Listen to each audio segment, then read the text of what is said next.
Good afternoon, everybody, and welcome to the public forum for the ordinary meeting of Council on the 19th of July. Can I remind all present that mobile phones should be turned off and this is being broadcast. We have three people who have asked to speak this afternoon, and the first one is Tavish McPherson.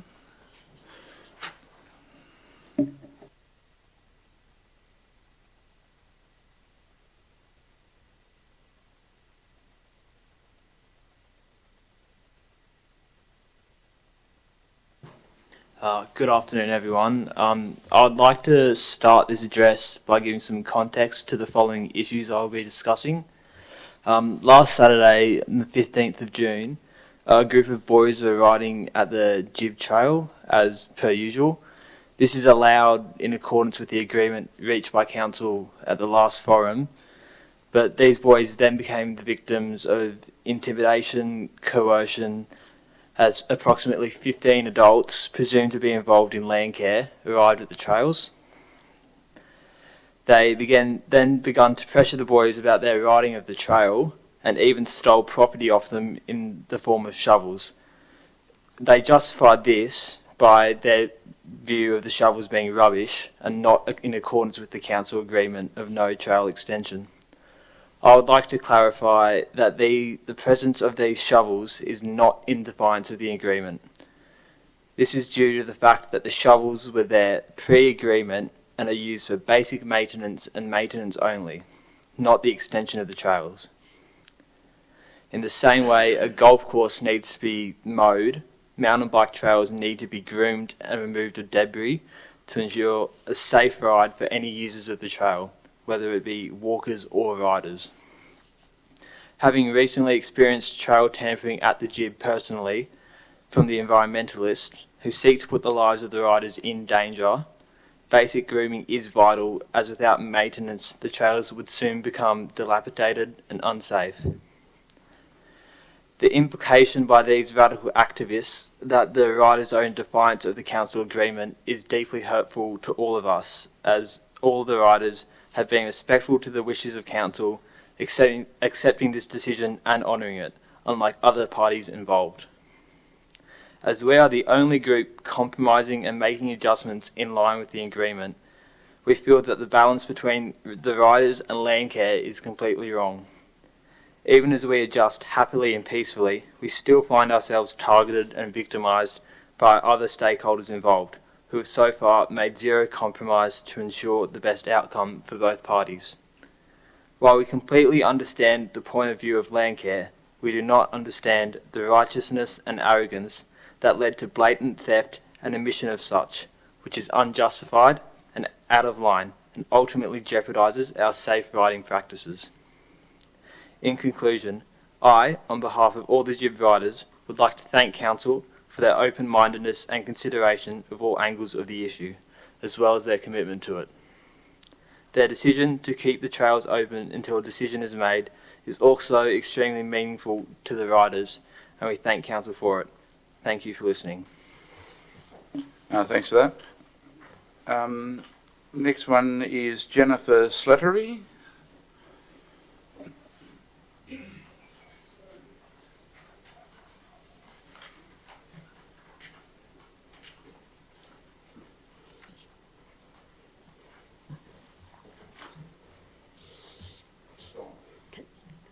Thank you for the opportunity to speak to the Agenda 9, Reports 9.4, Mountain Bike Environmental Consultant.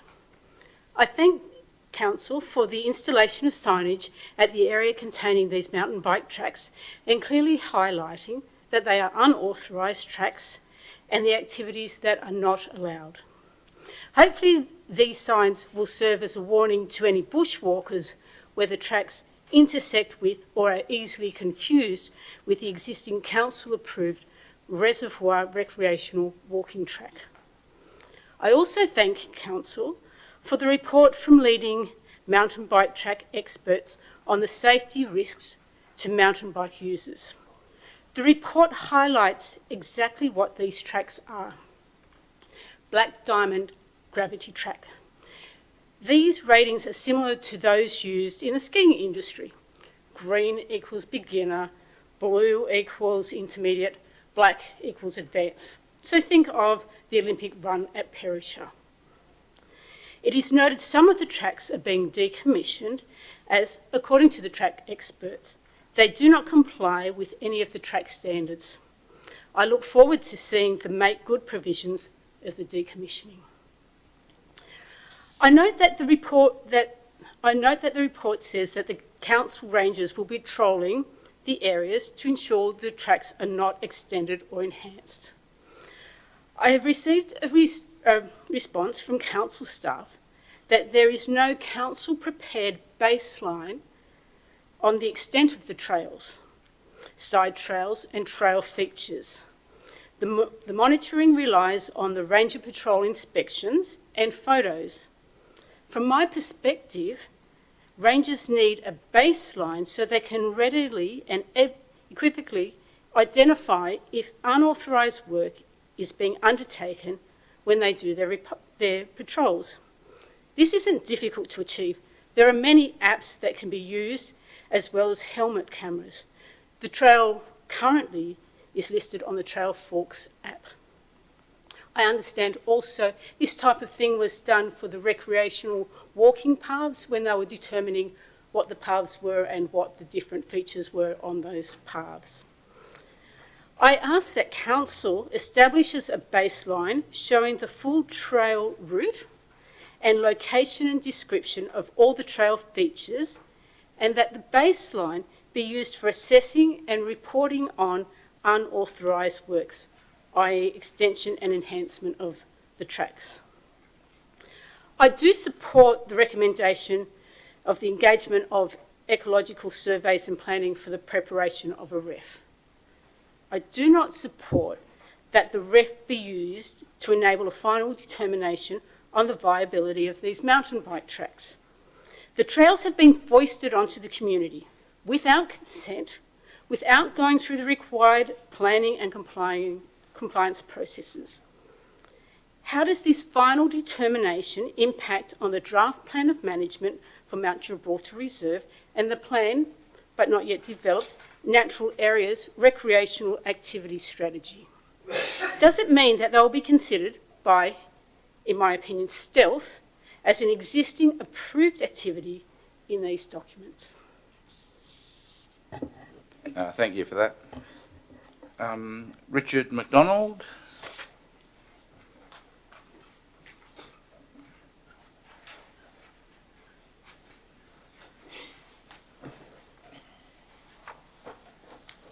Okay, thank you, Administrator, Councillors. Our son Aston, 14-year-old, is a passionate and experienced mountain bike rider who spends the majority of his spare time on these gravity trails training for the New South Wales Championships that are currently being held at Green Valley Mountain Park in Albion Park, which is being built on private land. Access to this park on non-events costs $99 a day. He is a well-respected rider and a role model for other young riders who spend their time at these and other trails in the local area. These gravity trails are located on land in the northeast area of the Mount Gibraltar Heritage Reserve and approximately 10 to 20 metres from the boundary adjoining private lands on Murchison and Huxley Streets. The land taken up by these trails is approximately 2,000 square metres, about 0.15% of the total 320 acre reserve. We understand this land was originally Crown land and amalgamated with the reserve in 1994. We also understand bike trails in this area have been on the jib since the 1980s, and this needs to be further researched and acknowledged by Council and other stakeholders. In relation to statements made in the Council agenda for today's meeting, we would like to clarify and respond as follows. The buoys, shovels and equipment have been at the gravity trails before the matter of the unauthorised trails was raised 3 to 4 months ago. The buoys have used the tools to maintain the gravity trails for safety, as they've been using the trails daily over the school holidays and for the last 3 weeks. The gravity trails have not been extended and enhanced, and we've been there regularly to check on it to make sure that it abides by Council's requirements. We've requested a meeting with council, arranges to meet with the boys to ensure all parties are aligned with the above and to enable the boys' council to interact. This has been agreed by council and a date and time yet to be determined. A few questions to council. What is the council's short-term plan if it's not possible for the trails to be maintained on a status quo basis if the REF recommends closure? Either way, and on behalf of the boys, we would like the gravity trails to be part of an interim plan until purpose-made gravity and mountain bike trails are agreed and may be built in 3 to 5 years' time as part of the CRFS. Second question, can council confirm that there is no conflict of interest engaging the proposed local ecological consultants, ecological surveys and planning, and their team are not volunteer members of the GIB Landcare Group or Wind Zero who strongly oppose the gravity bike trails? Other parents and me are the boys' voice in relation to the gravity trails, as unfortunately most of the young riders are unable to attend the council meetings due to the time set for the council meeting, as naturally they have school commitments. Most of the riders are aged 8 to 17, so for future council matters related to these trails, would it be possible for the forum to be held after 4 p.m? Now this final discussion is really about a profound opportunity, and we've got members, I think, of Landcare here, probably of Wind Zero, and also of council. And I think this is a time for us to actually come together. When we normally have any conflicts in life, whether it be with business, personally, normally those bodies usually come together and discuss it openly, rather than beating their heads up against brick walls, digging holes, or whatever it may be. And I think this is maybe a message out to members of the public, the community, Landcare, for it's probably time to sit down and talk with young boys and children of the community. So this is a bit of a statement that I've put together. So fundamentally, we are missing a profound opportunity here to include young people in preserving the environment, recognising the significance of and influencing other young children and people about the importance of this land. These are young people, boys. It's in their best interest to work with the land. They are not out to conquer or destroy like other motorised recreational activities. Imagine a partnership where this section of land is for the young people to use and protect.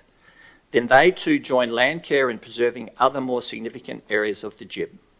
Landcare volunteers have a wealth of knowledge to impart to their younger people. What if Landcare and council have these invested young people as part of their team, working for the environment together, if not one or the other? These young people will then grow to be informed, passionate young adults, working for the land and future generations. Thank you. Thank you very much. Does anybody else want to be heard about this matter? Come forward if you give your name, please, when you come.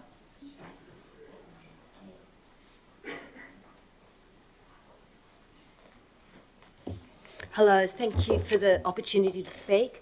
I'm AnneMarie Delziel, as Oliver knows. I've lived on the mountain for some 30 years and am very familiar with the tracks. So the first thing I wanted to respond to is what happened on Saturday.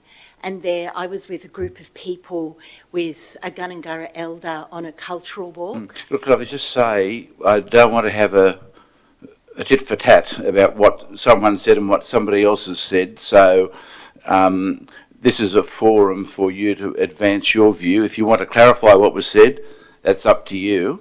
But I don't want, an argument to develop in this forum, if I just politely put it that way. All right. Just as Tavish did, I was seeking to establish context, and that is the elder was upset by the work which had been done without any consultation, and we'd already observed a number of cultural sites and artefacts that she had found on the mountain. So It wasn't me who removed the tool. However, I didn't undertake to return it in that moment, but got straight on to council and asking how best it should be returned, because our group clearly understood it was not our property. There was no desire to steal it, but rather to prevent the new work that I've observed going on. I've shared that with council already, so you have that on file. And I'm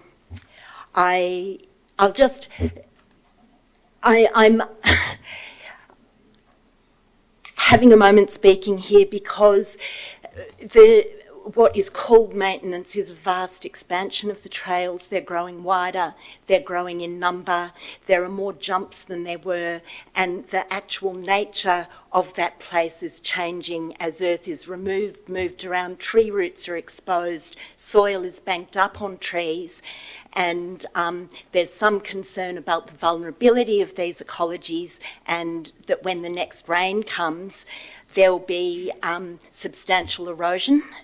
And what's happening to the mountain is I'm finding it hard to speak because I find it very painful. It's a significant disruption of places I've known and walked for 30 years.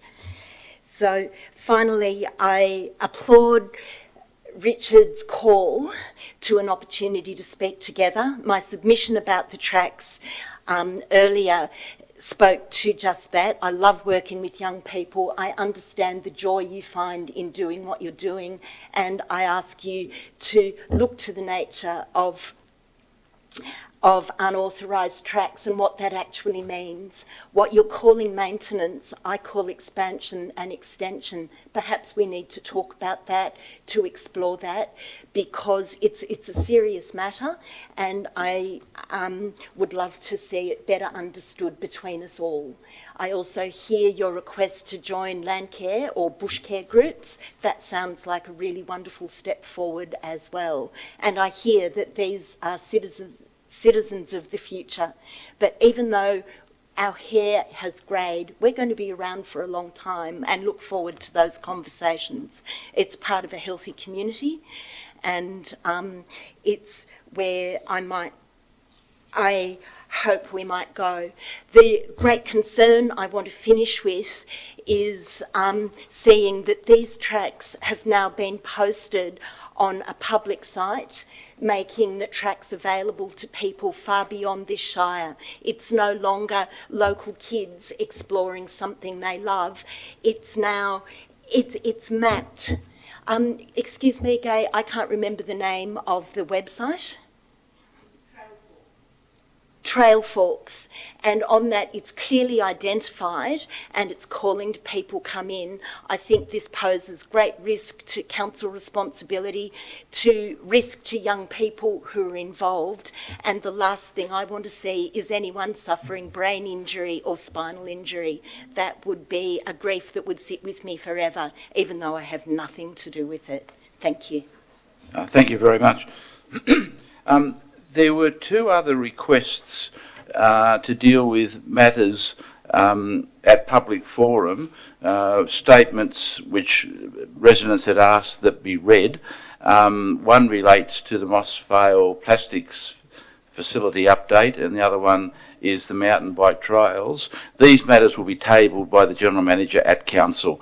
I think the idea of the public forum is for residents to be heard, and that's if people want to write letters, we'll table them at meetings. Residents can be assured I read everything that comes in that's addressed to me.